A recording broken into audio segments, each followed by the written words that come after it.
បានជាថ្លៃទួញសោកបោកកាយ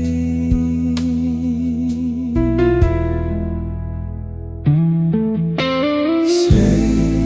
ស្មានថាទេស្នេហ៍នាងស្មោះ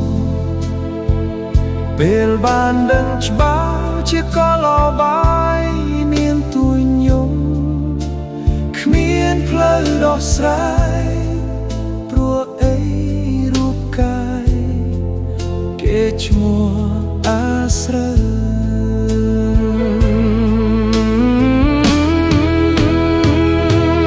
យំទៅអូនយំទៅស្ងួនយំឲ្យធូរចិត្ត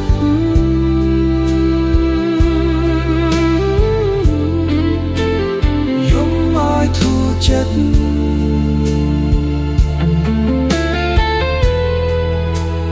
យំឲ្យធូរចិត្ត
ធូរចិត្ត